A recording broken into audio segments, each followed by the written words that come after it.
Chapter 7, Politics. In October 1910, Franklin began his first campaign. Eleanor wanted to be with him, but she had just given birth to Elliot, so she stayed home. She wrote Franklin every day. She encouraged him to speak out to people. And so Franklin bought a car and visited every village in upstate New York. And he won. He was the first Democrat to win there since 1878. Eleanor and Franklin and family moved to the state capital in Albany, New York. At last, in her own home, Eleanor took charge. Within 24 hours, she had everyone settled in the new house. She fired servants she did not like. She hired new ones. She organized the house. She met the neighbors. She held open houses. During an open house, people from the area that Franklin represented came and talked with Franklin. Eleanor loved her new life. Every afternoon, she spent time with her children. She read to them. They had tea, and she played with them after dinner. Early mornings, she met with people in their homes. She helped Franklin in his new career in any way that she could. In 1913, Franklin became Assistant Secretary of the Navy. This was an important post. The family moved to Washington, D.C. Again, Eleanor did all she could to help Franklin in his new job. She called on other wives in Washington.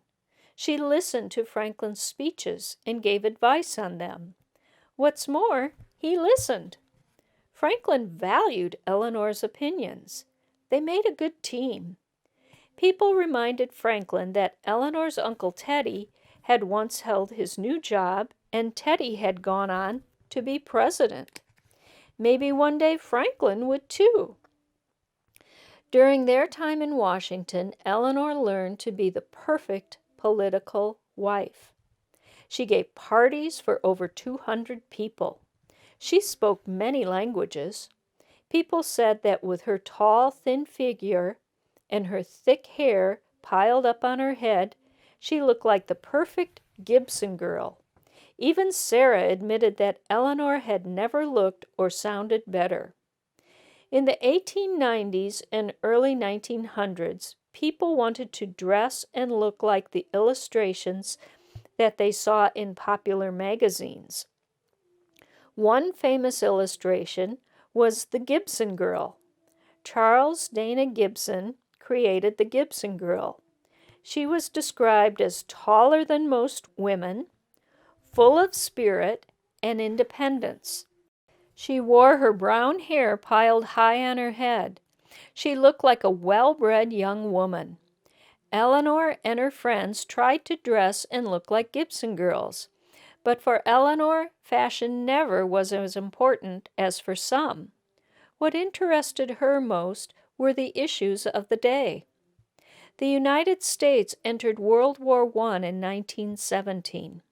Suddenly, soldiers were everywhere in Washington, D.C. Eleanor worked hard for the Red Cross. She visited soldiers. She served coffee and food. This work made Eleanor feel useful and wanted. The people she worked with loved her and admired her skills. The soldiers said how kind and thoughtful she was. Eleanor was so busy that she hired a young, pretty secretary named Lucy Mercer. But soon Lucy was spending more time with Franklin than with Eleanor or the children. Lucy and Franklin fell in love, and Eleanor found out. She was shattered. She had trusted Franklin completely, and he had betrayed her. Franklin promised never to see Lucy again, and Eleanor agreed to stay with him. Franklin knew that he needed Eleanor's help with his career, but their marriage would never be the same. In 1920, James M. Cox ran for president, and Franklin ran as his vice president. The Democrats lost, so Franklin, Eleanor, and the children went to their summer home in Campobello, Maine. One night, Franklin became very tired. Eleanor told him to go to bed, but the next day he could not move his legs. He had polio at age 39. Polio had been around since the time of the ancient Egyptians. When Franklin was a young man, there was still no cure. Polio was a disease that people, especially children, caught easily. Often the disease left its victims unable to walk. They had to use a wheelchair or crutches for the rest of their lives. It was not until the 1950s that a vaccine against polio was discovered. After Franklin fell ill with polio, his mother wanted him to return to Hyde Park and live in the country. There he could rest. He must give up politics, said Sarah. Instead, he could spend his time collecting stamps, which was a lifelong hobby of his, and being cared for.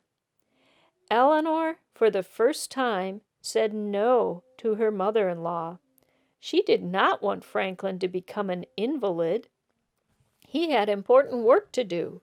She wanted him to stay in politics. So Franklin began a painful program of exercise to rebuild his strength. He would never walk again without heavy braces. Even then, he could walk only a few steps. Still, Eleanor kept him going. She also made sure that the voters did not forget about her husband. Eleanor began giving speeches to different ladies' groups about Franklin. At first, she spoke quietly. Eleanor was still shy.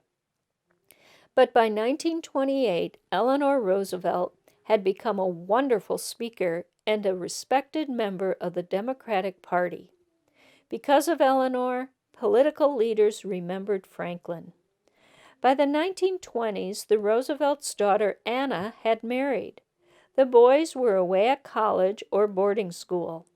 While Franklin worked to regain his ability to walk, Eleanor started to teach. She and her friends took over a private girls' school in New York City. Eleanor loved it. It reminded her of her days at Allenswood. She also continued working for the Democratic Party. Franklin had decided to run for governor of New York, and he needed Eleanor's help to win. He counted on Eleanor to convince women to vote for him, and she did. Franklin won the race for governor in 1928. Many felt that it was the women's vote and Eleanor's efforts that won him the job. Being the First Lady of New York was a challenge. Eleanor wanted to keep teaching in New York City, but the state capital where the governor lives was in Albany. So each morning she left the governor's mansion and took a 3-hour train ride. On the train, she graded papers, read magazines, and answered letters. Then she returned to Albany on Wednesday and hosted parties, met with party leaders, and gave speeches. People got tired just hearing Eleanor's schedule, but Eleanor loved it. She liked being busy and useful. As First Lady of New York, she also had opportunities to test her courage. She went to the Winter Olympics in Lake Placid, New York, and rode on a bobsled. Then she went for an airplane ride.